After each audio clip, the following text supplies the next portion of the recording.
Ce fut un événement incroyable qui a secoué les relations diplomatiques entre le Cameroun et les États-Unis. En effet, la fille de Ferdinand Ngo s'est fait prendre avec une énorme somme d'argent, comme le rapporte la lettre américaine datée du 3 août.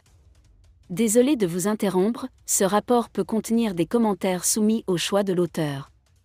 S'il vous plaît, si vous êtes nouveau sur cette chaîne, veuillez vous abonner et activer la cloche de notification. De cette façon, vous serez averti lorsque nous publierons de nouveaux rapports sur cette même chaîne. Merci. Sauf que le Bureau des représentations étrangères, MOF, du ministère des Affaires étrangères n'a pas reçu les personnes demandées par les diplomates. Note numéro 22 à 1705 du 4 août 2022, le MOF suspendra administrativement l'exercice des fonctions nominatives. Dans cette pièce jointe, entrez la date. Le ministère a informé l'ambassade que la personne attachée aurait 30 jours après la date de résiliation pour changer de statut ou quitter le pays. Parmi les autorités américaines figure la fille du secrétaire général du président de la République, Ferdinand Ngo, qui travaille comme officier diplomatique à l'ambassade. Selon Boris Berthold, elle ne sera pas licenciée. En fait, Ferdinand Ngo n'est pas intéressé parce que sa fille fait partie des personnes impliquées dans la note américaine. Maintenant, elle est expulsée. Cependant, elle a un avantage sur les autres.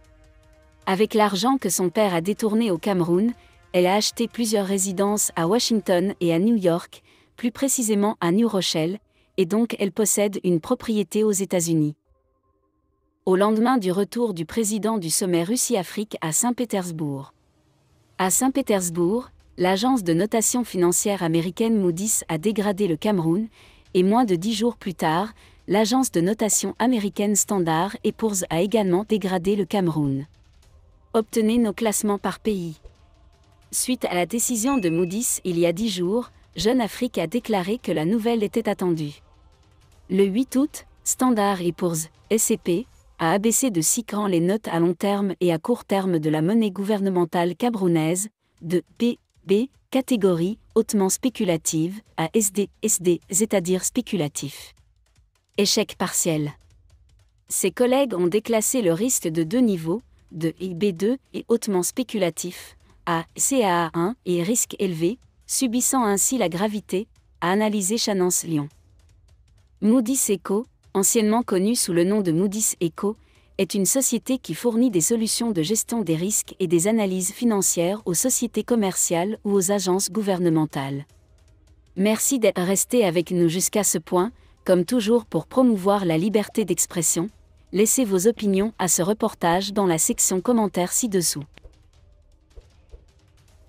Si vous avez aimé cette vidéo, merci de liker, partager, commenter et surtout vous abonner à la chaîne.